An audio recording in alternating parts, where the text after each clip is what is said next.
wearing his new apron. Yeah, the man, the myth, the legend. We're going to turn him into a star. Yeah. So, I'm going to let him continue. He was on adding Rotel. We have 2 cans of Rotel in there. Doesn't look very good, but tastes delicious. And then we're going to add our chili beans. 1 whole can, not strained, because it needs flavors.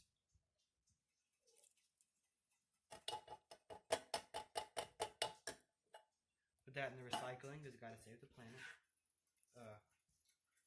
Fiesta style corn, or any kind of corn. We just chose this one. That's what we had.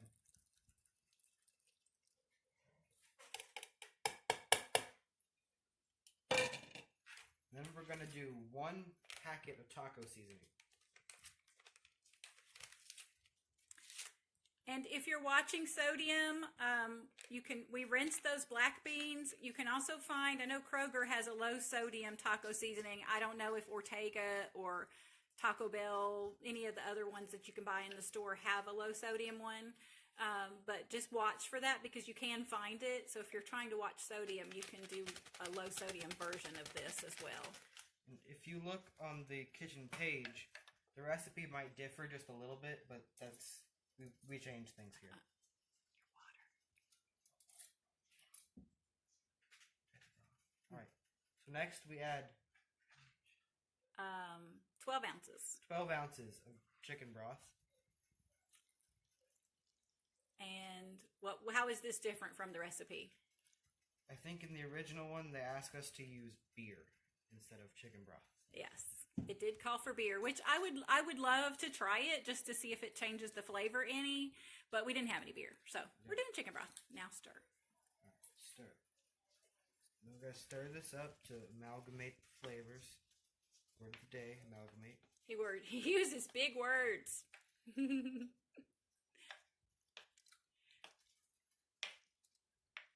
Hi, Dawn. Hi, Beck. Good to see you guys. The boys cooking tonight. All right. Oh, man, doesn't that look good? Look at those colors. Oh, yeah. Chicken next, right? All right. Okay, who just said yes, beer? I didn't. That's weird. Anyway, okay, so now... Now we add 3 chicken breasts.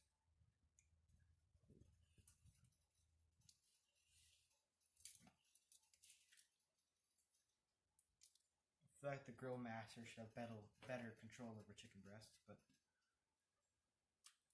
apparently I don't. Add the chicken breasts, and then we add a 2nd packet of taco seasoning. I don't believe the recipe said that either, but we made that up. That's right. This was not in the recipe to add this 2nd thing, but we decided we wanted to season those chicken. Season those chicken breasts up a little bit more. And thicken up that stew some.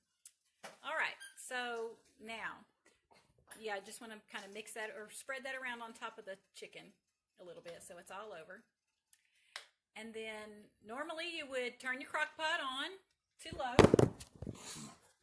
Nice one. Oh, so sorry, people. I just dropped you. Turn your crock pot on to low for, it says 5 hours at least. Like I said, I will put this on in the morning before I go to work, and it will cook on low all day. And then come home. You want to shred that chicken so you can, if you can get it out after 8 hours or so of cooking in the crock pot, great. It may be partially shredded on its own because it'll be so soft. But yes, please, you want to do it? Hubby's going to take over. Because I need to go check on this. And then you can put the lid on it, Xander, and it'll be ready to...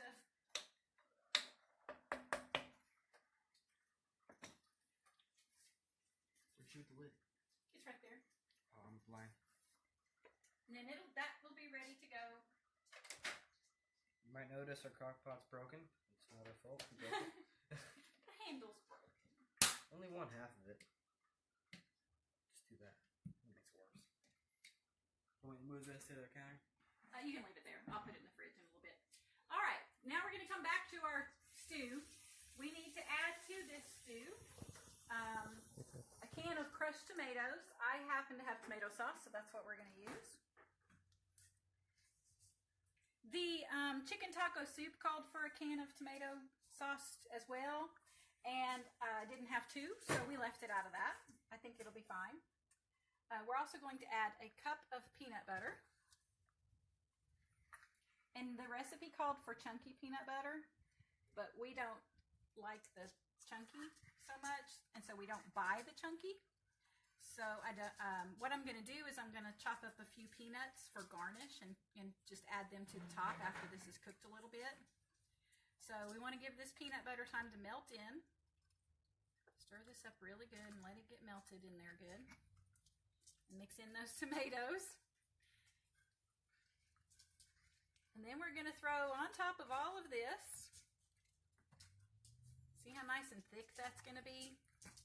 Going to be really pretty. The dog is trying to get the cameraman again. She gets really needy this time of night. I'm not sure, I guess because she's been home all day by herself. And she tries to make us feel guilty, and it works. It works really well. So we got that peanut butter mixed in. We're going to throw in the recipe that I posted online called for collard greens. Again, I didn't have collard greens because I don't normally cook them. I don't know how to do them well, so I like kale and I know how to cook kale, so that's what we have. So I'm going to throw some kale on top here, and we're going to let all of this simmer for another 20 minutes or so. We're going to let that kale cook down into it really well, and then I'm going to taste it for seasoning if it needs salt and pepper, and it'll be ready to serve with some crushed peanuts on top. And I don't know if it would be good with some sour cream or something like that on the side or as a garnish, but we might try that just to see. But I have a feeling like it's going to be good just like it is. You could probably also throw on a little bit of goat cheese or cheddar if you want to add just a little more oomph to it. So that's all I have for tonight. I hope you guys enjoyed it, and I do appreciate your patience in waiting on me. We're going to cover this back up and let it simmer. I appreciate your patience waiting on us from last night. We feel so much better today.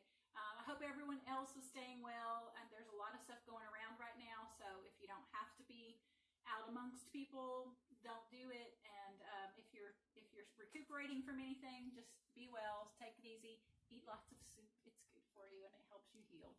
Good night, folks.